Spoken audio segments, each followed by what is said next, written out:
Hi, I'm Lila Marie, And I'm Laren. and we're from Imminent at Home Communications. And today we're going to talk about our last ECC meeting. What is ECC, you ask? It means Imminent Conversation Council. And what we do during those council meetings is we talk about meaty issues that really matter to homemakers.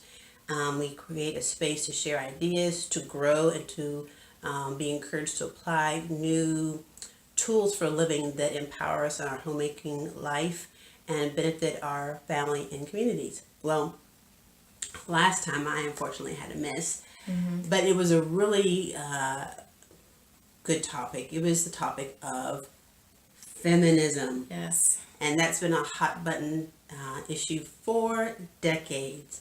And so we sat down with our small group of women and unpacked it a little bit. And Lauren's going to share with us some of the things that they talked about, and I'll probably just jump in with questions or reflections as they come to me. So I'm interested to hear the download of what happened.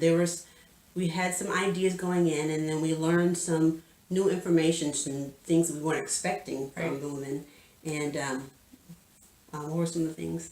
Some of my overall observations.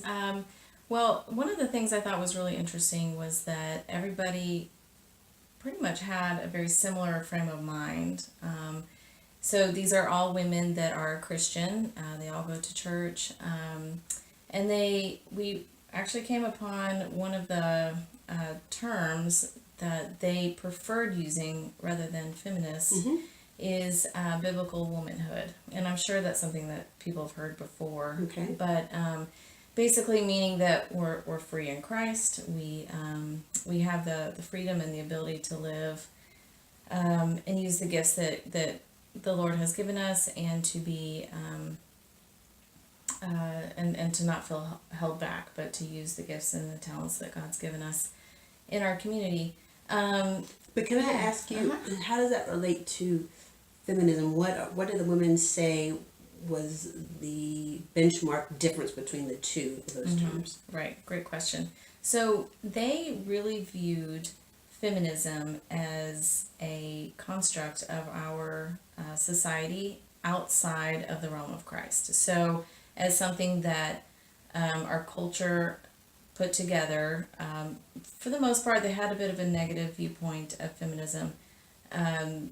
And specifically, they were looking at feminism from the 1950s and 1960s on. So not looking as much into the time of suffrage and when women were gaining their legal rights. But really from that point on, they had a viewpoint that feminism meant really being anti-male, and that it meant just being free from any obligations to the family. Whereas they viewed biblical womanhood as empowerment came from Christ rather than through this social movement.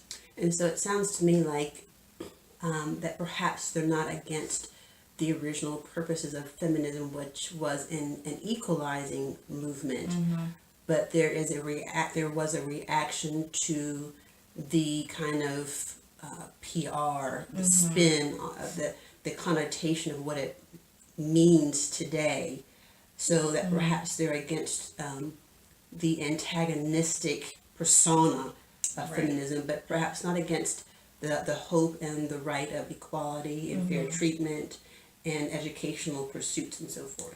Exactly. And even the word feminism, there were several women that came into the meeting, and just even hearing the word feminism, they said, I want to be as far away from that as possible. And it was really interesting because a lot of their lives reflect a post-feminist world.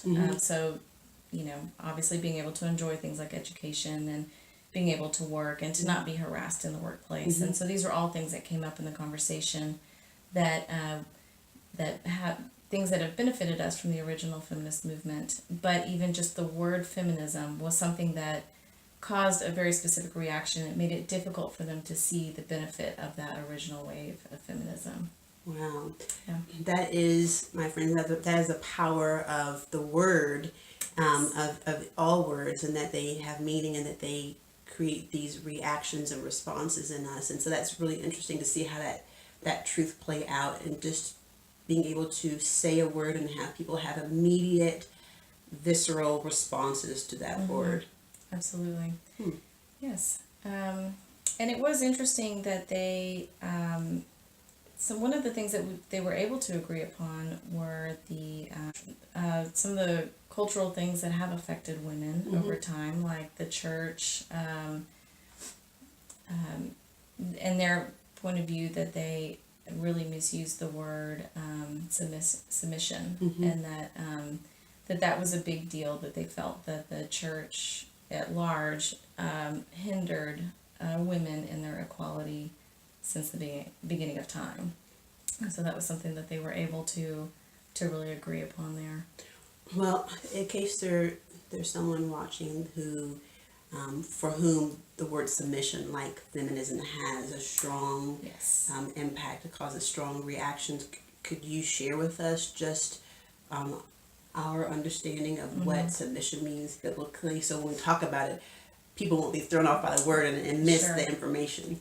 Yes, it was a really interesting discussion because we spent some time talking about so when the Bible is talking about women and wives submitting to your husbands, that's in Ephesians.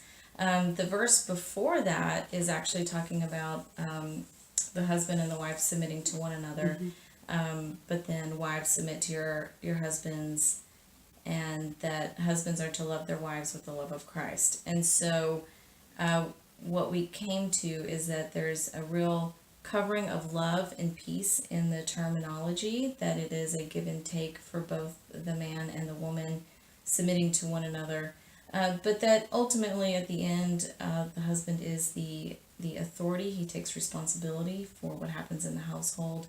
She is, so to submit to something means to come under the mission. So you have a family mission, and then the wife is coming under the mission of the family and is in agreement with her husband in that mission under Christ. So Great. So what I'm hearing is that while some of the women have a strong reaction, a negative reaction to the word feminism, that they also recognize the benefits that the movement has brought about as far as education, property ownership. Could you kind of help me tie up that what seems to be a contradicting thought? Sure. And it was interesting because not everybody immediately understood the benefits of feminism. And in fact, I think it took the full length of the discussion for some women to come around. But yes, we did talk about the benefits of things like being able to vote, and honestly even being able to wear pants or go to school or learn how to read, and being having fair wages, and one point which I thought was really interesting and important was stopping sexual abuse at work. You know, that was a really big deal, and that without the legislation those kinds of things can't happen. Also being able to have property rights, and so we did finally come around to that. But I think and this again I think has more to do with the difference in the waves of feminism, that they seem to be okay with those elements of it because their lives actually reflect the benefit of those things. These are college educated women, you know, so clearly their lives reflect those benefits. But what they really seemed to have a problem with was laying the blame of, and they seem to associate the word feminism with blaming men for everything that women experience negatively. And so I thought that was really interesting. And so they had a very difficult time understanding the need for feminism because they couldn't separate needing some kind of a movement to change the lives of women when they feel like all that resulted in was blaming men for all the problems. And so there was kind of like you mentioned, I think the PR of it, you know, just the really strong word association with it meaning something else. You know, two things. I would be really curious to see how women who don't associate themselves with the word feminism, how they would respond if they were directly affected by by lack, by not being able to earn a fair wage, and it was obvious if how they would respond if they had been forbidden from reading, from going to university, if they had been prevented. Some of our members own businesses. If they had been prevented from doing those things, I wonder if comfort makes one exceedingly wary of pushing forward. There's a very small gap between being content and being complacent. And I wonder, and it's usually the hitting against the hard places that makes us actually move and do something. I wonder how things would have been shared if it had been a different situation, perhaps a different time. My other thought is, I'm also curious, I would be curious of how they would have responded if we talked about the impact of feminism on family. The core feminism. We're not talking about any of that PR, male bashing. We're talking about equal rights and how it benefits the family when you have a mother that knows that, or a homemaker of any sort that knows that they can, to the best of their ability, earn the same as their male counterpart. The family benefits when a homemaker is educated, knows how to read, knows how to articulate their thoughts and communicate. The family benefits. It's at every turn that the family benefits when all the members of the family are healthy, well represented, and well protected. The family as a whole is protected. And I think that perhaps that may be part of the conversation, the whole feminism conversation, that's missing, because ultimately God created male and female. Not everyone's called to be married, but we were created as genders for each other. And so we are not to be at odds, but when one is healthy and the other is healthy, we come together to form healthy families, which are ultimately a reflection of the kingdom of God, the Father, the bride of Christ, the children, and so forth. So that might be something interesting to look into in the future. Yeah, absolutely. And I think that what I found fascinating was they would see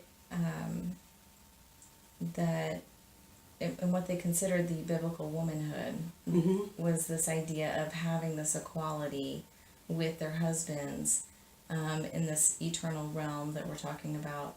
And that those ideas, even to be able to and quite a few of them agreed that women for a long time abdicated their role in the household, but probably only through being able to learn how to read, being given the respect to that what she had to say was useful.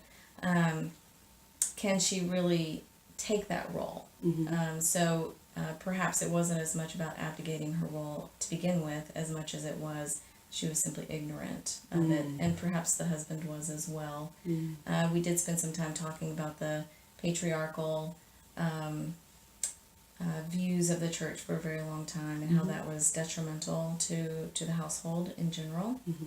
But still, even just the ability to say to your husband, I really disagree with you, and that actually isn't biblical, or that's sinful, or this is really important to me and this matters and this is why. All of that would have been considered very heretical even 100 years ago. And so the viewpoints that we do incorporate even into our spiritual lives and our marriages as Christians reflect in large part what we take for granted through the feminist movement, the original wave. And are even willing to listen to what we have to say about our finances, or should we buy that house or this plot of land, even though that was reflected in the Proverbs 31 woman as being able to do those things.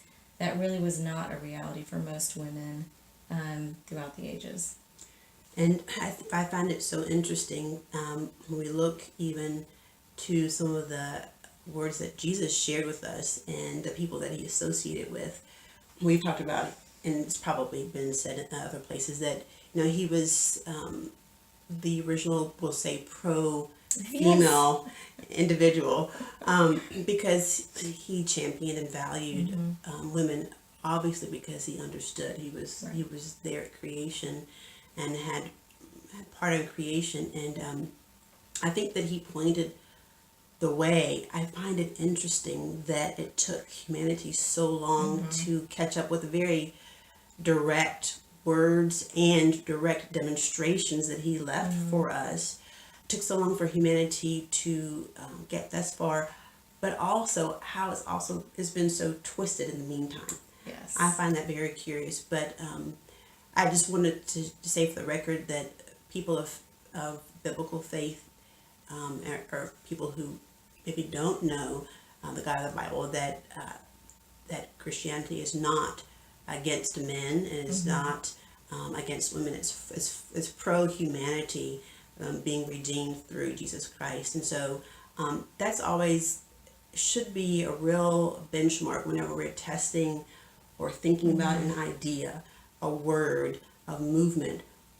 Where does it lie? Because we can also always tell a lot about it. And historically, feminism, as it was known, was reflecting the will of God, that that women were treated equal. So I think that a lot of times we have these social revolutions because there is sin.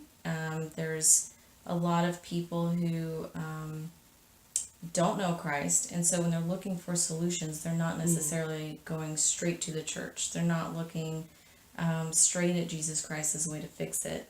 And so we end up with, especially if the church is falling behind and isn't keeping up and keeping pace with the problems of the current culture, people are trying to find their own way. And so a lot of times I think it's important not to throw the baby out with the bathwater.